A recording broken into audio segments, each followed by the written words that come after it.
Okay, Matt, good afternoon, sir. Jesse Russell here. I'm a project manager with Columbine Roofing. As you can see, we are at 2281 Norfolk, Erie, Colorado, your home address. Today is Tuesday afternoon, March 27th, 2018. I'm going to do a quick roof inspection video for you here. Bear with me while I make my way up the ladder. So, the very first thing I'd like to detail to you here, Matt, is the sand-like buildup in the gutter.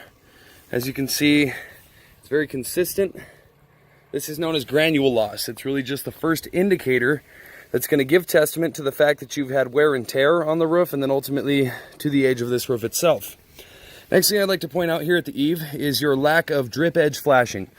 Drip edge flashing, Matt, by building code in this jurisdiction, is a 2x2 inch L-shaped flange of metal that would go either 2 inches down over the face of the gutter and then 2 inches up below the shingle, or 2 inches down over the fascia here on the rake edges and then 2 inches up below the shingle. What this does is simply encapsulate the edge of the home and protect you against wind-driven rain, ice damming, and ultimately water migration at the eaves and the rakes of the home.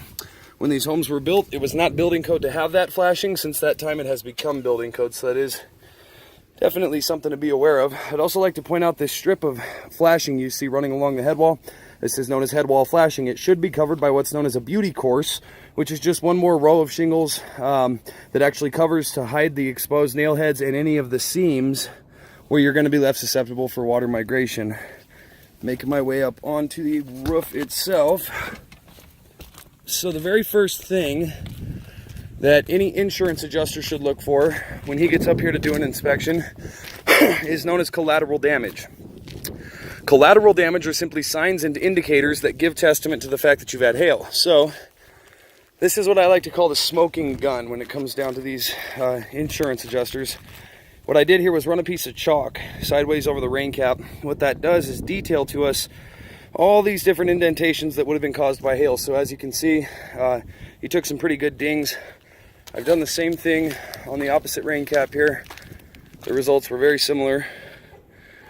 So once an adjuster verifies that there has been hail in the area, the next thing he's going to look for is known as spalding.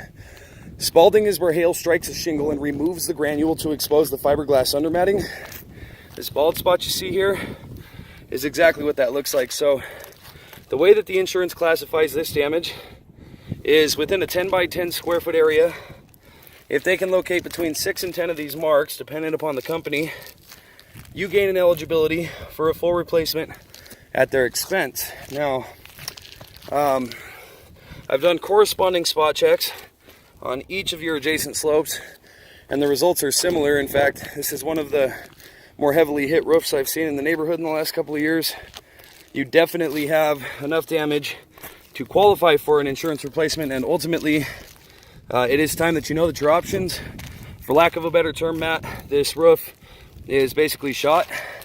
The damage that I've showed you is actually the least of it. Most of our storms in Colorado come from the southwest.